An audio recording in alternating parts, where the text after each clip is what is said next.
Bem-Estar e Movimento. Apresentação: Márcio Atala.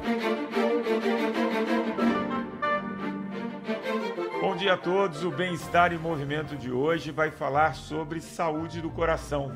Esse músculo que é um dos mais importantes, se não o mais importante do corpo humano.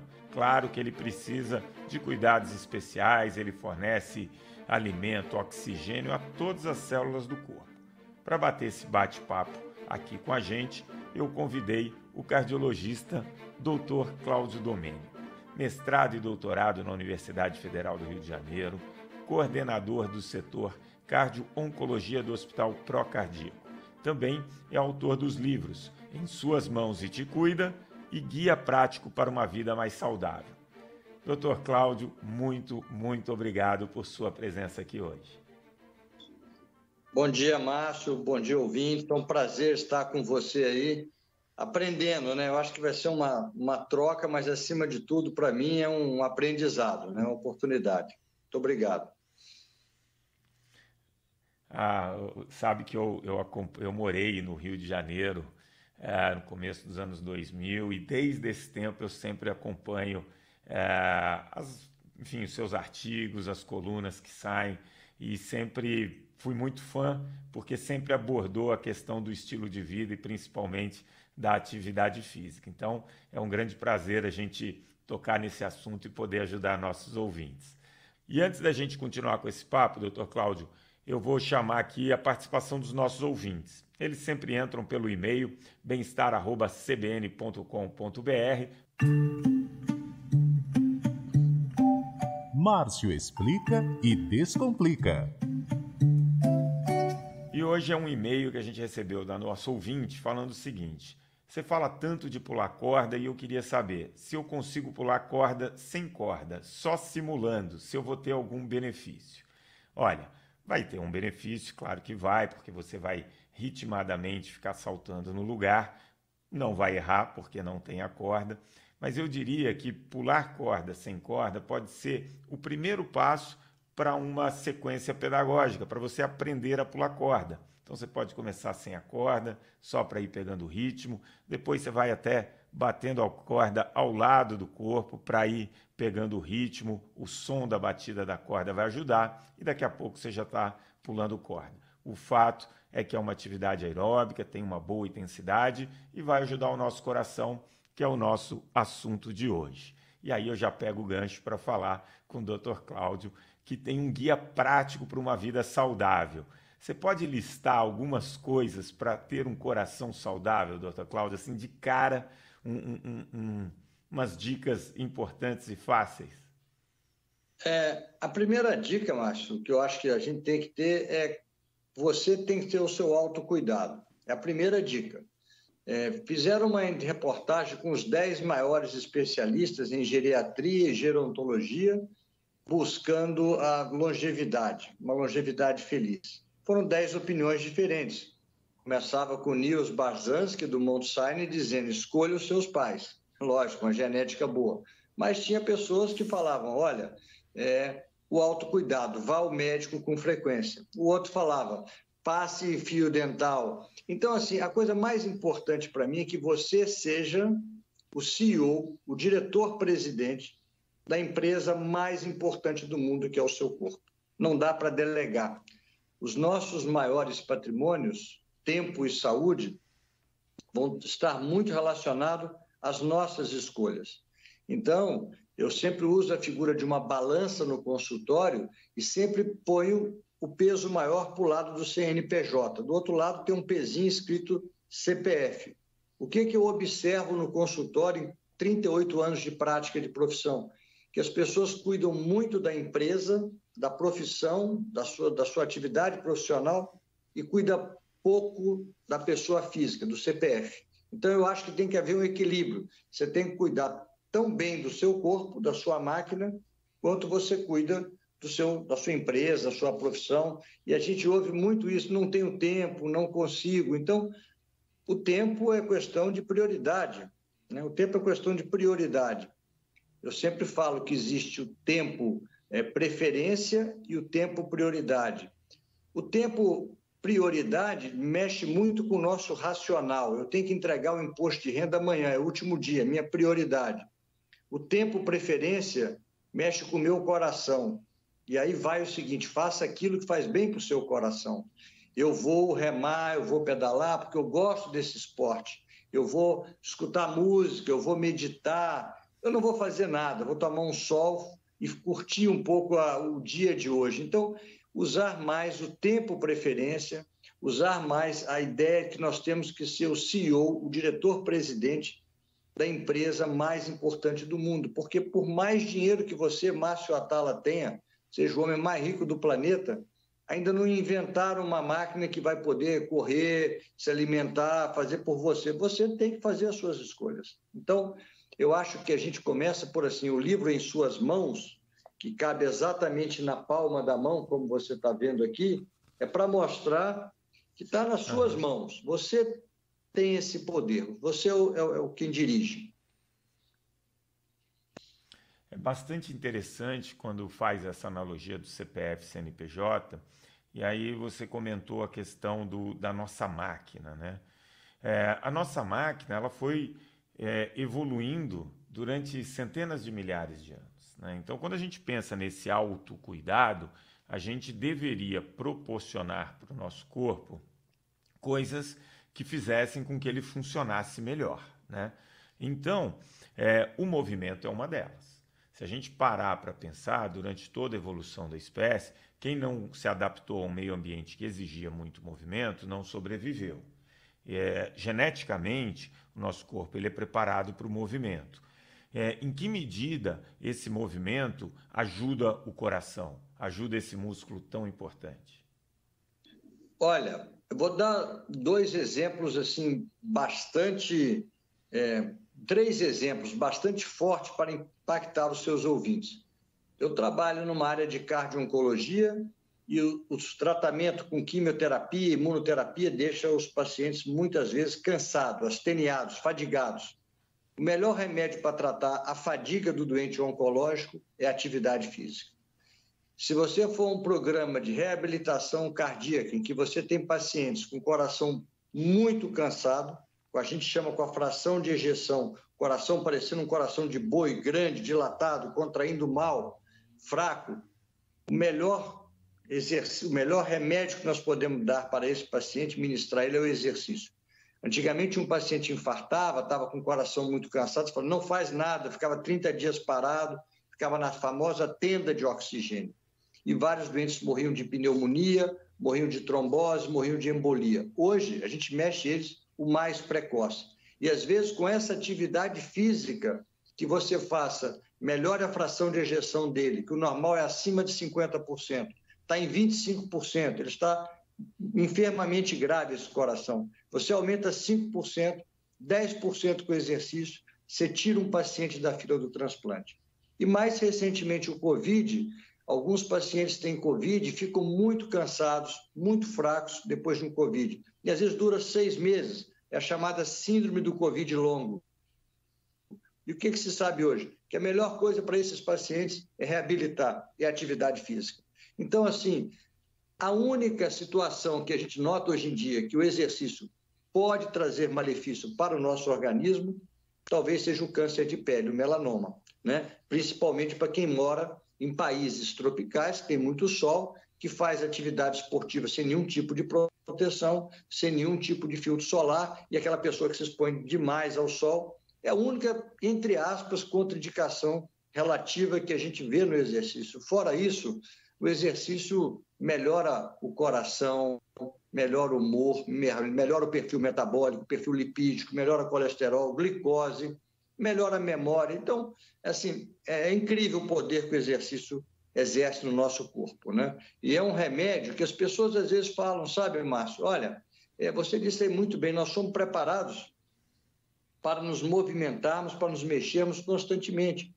Domênico, eu faço exercício segunda, quarta e sexta, tá bom? Eu falei, tá ótimo, mas poderia estar melhor. Você foi preparado para fazer exercício diariamente. Você não fez um acordo lá com Deus, olha, para mim é para fazer 3 vezes na semana, o Márcio é 4, o outro é 5. Faça exercício diariamente, essa é a mensagem. Se mexa, né? Gostei muito desse seu comentário. E aí, pegando alguns ganchos na sua resposta, eu posso dizer que um coração forte é aquele coração que consegue, no repouso, né, bater menos vezes por minuto e dar conta de levar sangue, oxigênio e nutrientes para o corpo, que aquela pessoa que tem a frequência cardíaca muito elevada no repouso é um pequeno sinal de um coração um pouco mais fraco. E aproveitando esse gancho, você comentou da atividade física, né? Eu costumo dizer que a atividade física é igual uma caixa de ferramenta. Você vai para o conserto certo, usar a ferramenta correta. Então, dependendo das limitações de cada pessoa, dependendo da faixa de idade, enfim, histórico de lesão, você vai adaptar a uma atividade física, você vai escolher uma atividade física, mas ela invariavelmente traz benefícios para o corpo. Mas aí eu queria ouvir um pouquinho em relação a essa medida que é a frequência cardíaca de repouso. Essa é uma pergunta excelente. Teve um trabalho clássico na década de 70, realizado na França, com bicicleta, com ciclo-ergômetro. Pegaram cerca de 5 mil indivíduos que foram acompanhados durante 25 anos. E foram analisadas 3 variáveis. Quem tinha frequência de repouso acima de 75 ou abaixo de 75. Quando fazia o exercício, a segunda variável, se a minha frequência cardíaca subia rápido ou subia lentamente. E a terceira variável, quando eu parava, se caía rápido ou caía lento. Uma pessoa condicionada tem a frequência cardíaca mais baixa. Então, vai ficar em torno de 60, às vezes até menos que 60. Quando ele faz exercício, ele sai de 60, vai subindo 120, 130, 140, demora para subir. E quando ele para, cai rapidamente. Já o descondicionado, ele já parte de uma frequência mais alta, parte de 80 a 90, uma pequena carga de exercício, a frequência já vai lá em cima e quando ele para, demora para cair. Se nós compararmos um paciente que teve um infarto, que está condicionado, que está em forma, com um sedentário descondicionado, a chance de morte por doença cardiovascular é maior no sedentário descondicionado. Eu morro de medo, assim, fico preocupado quando as pessoas chegam para mim no consultório e falam: doutor, eu estou muito preocupado, eu fui fazer exercício, a minha frequência cardíaca subiu. É ótimo, ainda bem que ela subiu. O ruim é se ela tivesse ficado caída ou parada. Então, assim, o exercício físico, ele tem que deixar a gente um pouquinho ofegante. É bom quando ele promove isso, né? Eu estou caminhando, estou fazendo exercício, um jogging, um speed walking, estou caminhando mais rápido, o meu coração, eu quero que ele bombeie de forma mais vigorosa. Isso é bom, né? E, assim, as pessoas, Márcio, nós temos que tomar cuidado, porque não podemos medicalizar o exercício, não podemos medicalizar a atividade física no sentido de que, não, você tem que fazer muitas avaliações, tem que fazer muitos exames. Claro que um atleta de ponta, um campeão, uma pessoa que vai para uma Olimpíada, essa pessoa, um jogador de futebol, mas aquela pessoa que quer sair de casa, que quer começar a caminhar e que às vezes não tem nem recurso para fazer todos esses testes, não podemos deixar de incentivá-las. Olha, vai caminhar, usa o bom senso. Sentiu cansada, ficou mais ofegante, diminui o passo, explica a ela que com o passar do tempo isso vai melhorando, você vai se condicionando. O condicionamento, ele tem uma coisa interessante. Se o Márcio poupa R$1.000 por mês, durante 20 anos, aquela poupança está lá. E se o Márcio faz 1 hora de exercício, de caminhada diariamente, durante 20 anos, aquela memória esportiva está lá. O Márcio é transferido, vai para o Canadá, chega para um país frio, chega lá, ele fica sem fazer exercício durante mais de 6 meses. E aonde ele mudou, onde ele costumava depositar o dinheiro dele, no Banco do Brasil, na Caixa Econômica, não tem, ele não deposita o dinheiro. Aquela poupança financeira que você fez durante 20 anos, você não perdeu, mas aquele condicionamento físico, ele se perde em grande parte. Então, a gente precisa, por isso que a gente vê grandes atletas, campeões olímpicos, né, que às vezes param de fazer exercício, queimavam muitas calorias, começam a ficar sedentários, mantêm a mesma ingesta de calorias, eles começam a se tornar obesos, síndrome metabólica, e às vezes infartam, tem problemas. Nós temos vários exemplos na literatura médica, né, na mídia esportiva, de atletas olímpicos, de campeões mundiais que aconteceram isso. Então, infelizmente, a gente tem que lembrar que o exercício é para sempre. Muito bacana essa sua resposta, doutor Claudio. Eu quero pegar alguns ganchos. Primeiro, você comentou a questão do sedentarismo, né? Apesar da gente cada vez mais mostrar, falar, ser divulgada a importância do movimento para o nosso corpo, e aí você deu um exemplo perfeito, não existe poupança, né? Quantas vezes a gente vê um ex-atleta, está aqui a camisa do Ronaldo atrás de mim, quer dizer, foi um baita atleta, e o que aconteceu quando ele parou? Ganhou muito peso, por quê? Porque mantém a ingestão de calorias alta, para de gastar caloria, entra num sedentarismo e acaba pagando com a saúde. Hoje, a gente sabe que só no Brasil são praticamente 300 mil mortes por ano, né, em relação ao coração. Boa parte delas poderia ser evitada com essas atividades, que nem você falou, bem simples, uma caminhada, pedalar um pouquinho, se movimentar mais durante o dia, enfim, incluir atividade no dia a dia? Ô, Márcio, assim, o diabetes médio e as doenças cardiovasculares poderiam ser evitadas, respondem por 80% do gasto hoje nos Estados Unidos, que é em torno de 200 bilhões de dólares com a saúde. Teve um trabalho feito na Alemanha, publicado em 2009, o título foi EPIC Potsdam. Potsdam é uma cidadezinha na Alemanha que eles analisaram 4 variáveis. Eu não podia ser obeso, eu tinha que ter o índice de massa corpórea abaixo de 30, eu não devia fumar, eu fazia 3 horas e meia de exercício por semana e eu tinha uma dieta adequada. Uhum. Quem adotava esses 4 estilos de vida saudáveis, vou repetir, 3 horas e meia de exercício por semana, não fumava, não era obeso e tinha uma dieta saudável, você diminuía de forma importante a incidência de diabetes, infarto, AVC e câncer. O que eu quero mostrar com isso? Que a medicina do estilo de vida, ela não pode ser elitista.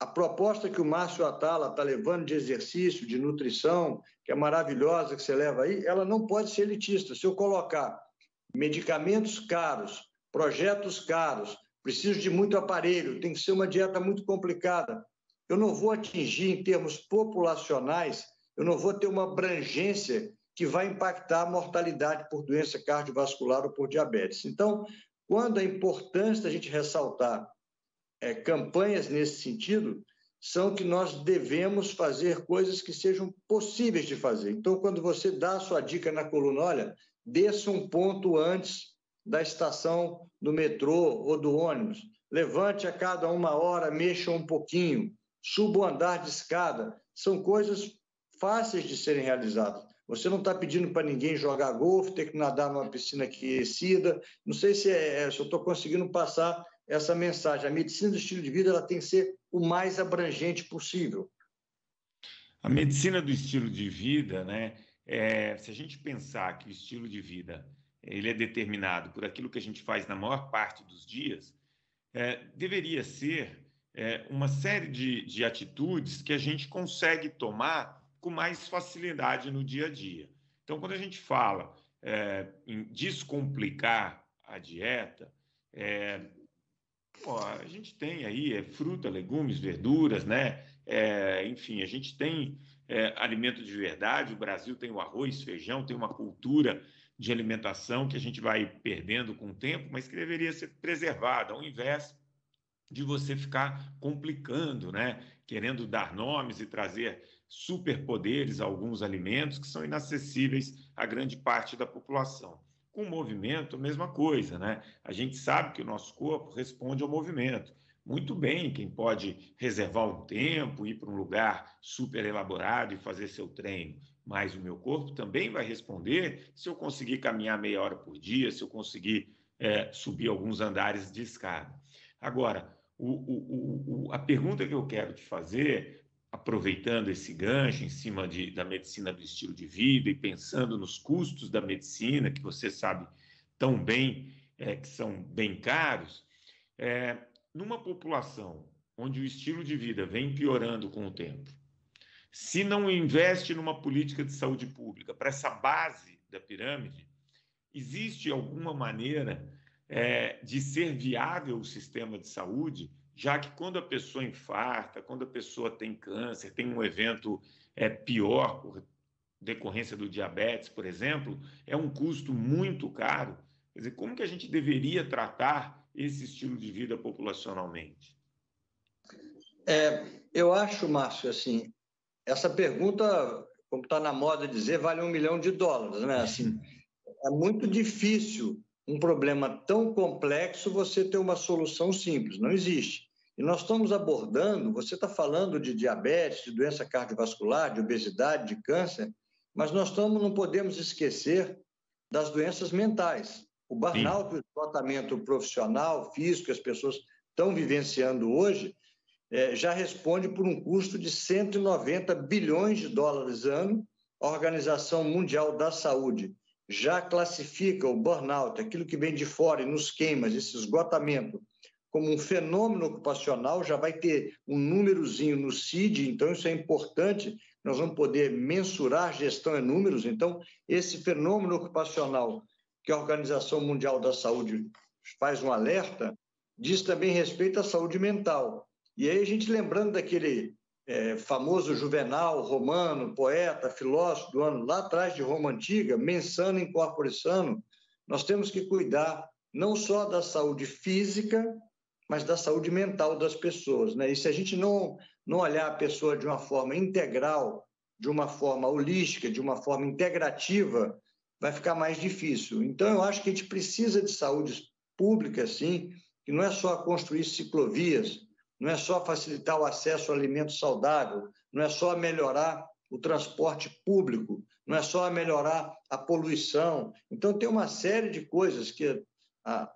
eu comentei há pouco tempo, eu acho que com você, que no Brasil são poucas, que eu saiba, só tinha uma, Vitória, no Espírito Santo, capital que dispunha de médico do exercício nas secretarias. Então, assim, como é que a gente quer divulgar? O Márcio Atala, ele está ajudando, o Domênico pode ajudar um pouquinho, mas nós somos um pontinho nesse oceano todo. A gente precisa realmente de políticas públicas. A Inglaterra, por exemplo, está financiando, Londres está financiando para a sua população a compra de bicicletas subsidiadas. Mas não é só financiá-las, está fazendo também ciclovias, está eliminando faixas de rodovias para fazer ciclofaixas e ciclovias para que até 2050 todo o transporte, 80% do transporte em Londres seja feito via pública ou a pé ou com bicicleta, e essas bicicletas subsidiadas.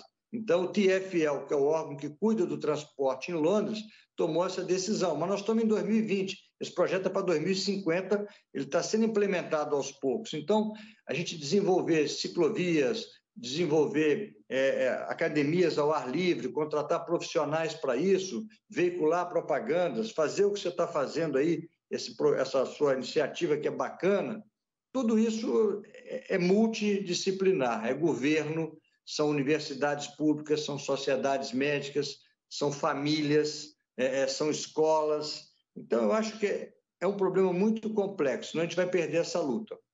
E tem que ser um projeto a longo prazo. A coisa não vai se mudar em 2, 3 anos, né? Então, você vê esse exemplo que você deu de Londres.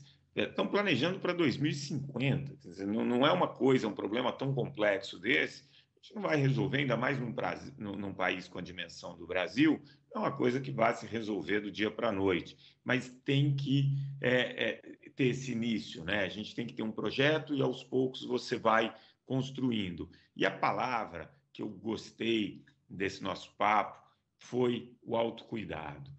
Quando você, doutor Cláudio, fala, nós somos os CEOs do nosso corpo, nós gerenciamos o nosso tempo e a gente tem que praticar o autocuidado, né? Então, se importar um pouquinho mais, fazer melhores escolhas na alimentação, fazer aquelas pequenas escolhas onde eu consigo incorporar um movimento, privilegiar o sono. Quer dizer, cuidar da gente mesmo, esse é um ponto muito importante. E aí, para quem está em casa, eu queria terminar esse papo antes de chamar nosso último quadro. Queria que a pessoa fique um pouco perdida, né? Como que eu posso ter uma referência, se o meu risco é mais alto, se o meu risco é menor? A circunferência abdominal, ela pode ser um bom parâmetro para a gente ir acompanhando a evolução do nosso condicionamento, da nossa saúde, do risco de desenvolver essas doenças? A circunferência, a relação da cintura abdominal com o quadril, ela é utilizada no mundo todo, assim como o índice de massa corpórea. Existem algumas críticas ao índice de massa corpórea e a relação da cintura com o quadril. Mas a gente tem que pensar, quando você fala em mundo, em população, é um método muito barato. Você, para fazer uma cintura quadril, você só precisa de uma fita métrica, que custa R$5. Então, isso é bom, né? Ela vai ter falhas? Vai. Se eu pegar um atleta, sei lá, um lutador de MMA, aqueles caras fortões, né? Eles são pesados, mas tem muita massa magra, tem muito músculo. Talvez, se eu fizer o índice de massa corpórea nele, vai dar 28, 29, fala assim, pô, esse cara tá gordo. Não fala isso que ele metabolicamente está bem, ele é um lutador, ele pode ficar chateado e ir lá e te dar uns tapas. Né? Mas esse cara, ele está bem. A outra coisa é que a relação cintura-quadril, ela pode variar conforme o continente, né? O continente americano tem uma cintura quadril maior do que a nossa. Nós seguimos o padrão da Federação Internacional de Diabetes, que considera 80 para mulher e 90 para homem. E a gente, a grosso modo, procura que a relação cintura-quadril seja abaixo de 0,95 no máximo para homem e 0,85 para mulher. Ou seja, você pega uma fita métrica, vai no espelho e pede à tua esposa ou o teu esposo, ou teu companheiro ou companheira para te ajudar a fazer uma medida.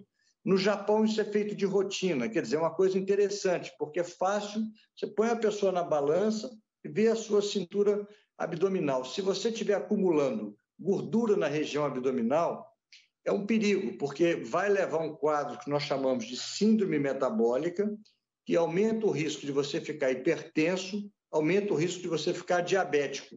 E essa gordura que você não vê, ela vai se entranhando nos órgãos abdominais, no fígado, causando uma coisa chamada esteatose hepática, aquela gordura no fígado.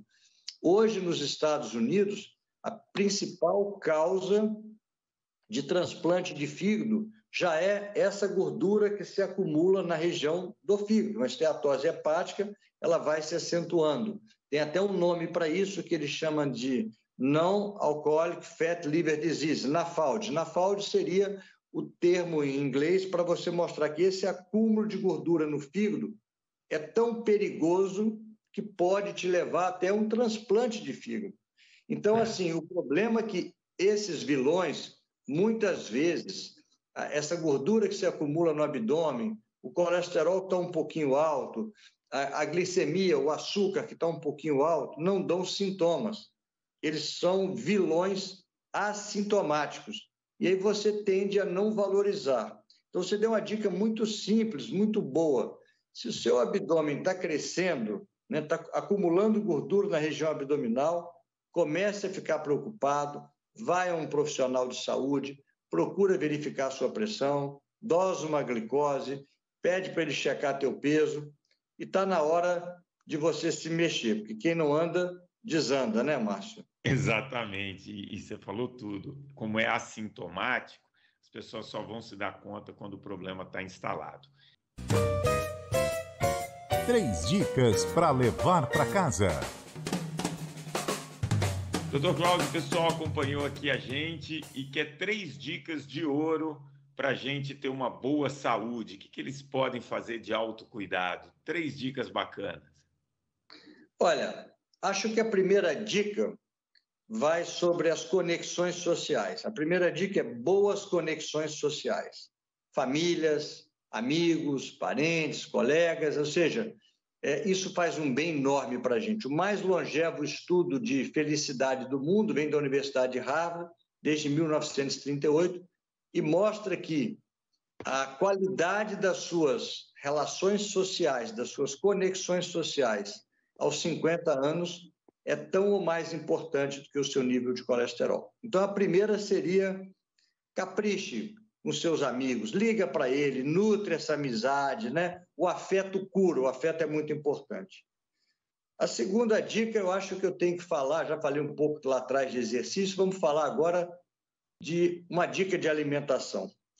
A ilha de Okinawa, no sul do Japão, é onde temos as mulheres mais longevas do mundo, as supercentenárias. E o japonês tem uma palavrinha que eles dizem, uma frase que é hara hashibu, coma até quase ficar satisfeito. Então, assim, sabe, aquele pecado da gula, sempre sai com um pouquinho de fome, né? 80%, isso é bom.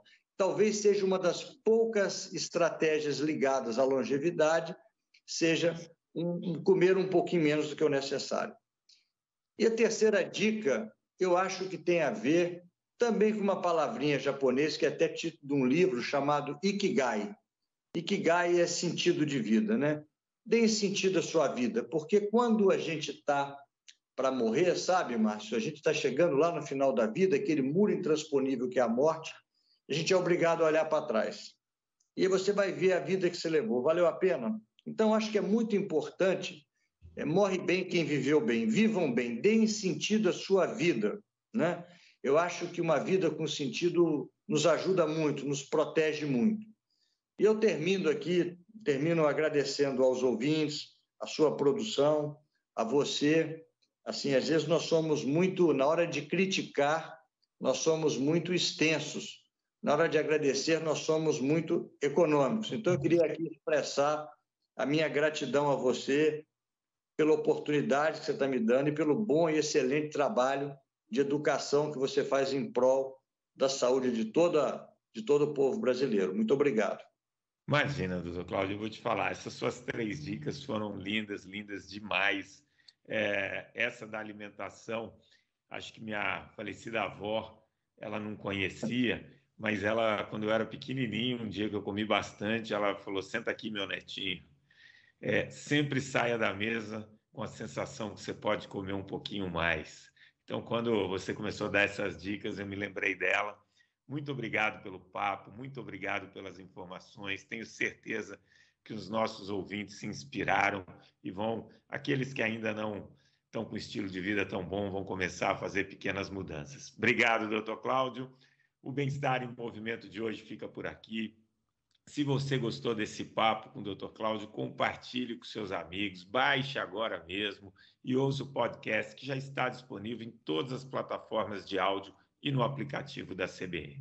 O programa de hoje teve a produção da Joana Cafuri, do Bruno Teixeira, a edição do Rafael Furugem e trabalhos técnicos do Anderson Wendel e da Débora Gonçalves. Obrigado, abraços e boa semana a todos. Bem-Estar e Movimento. Apresentação: Márcio Atala.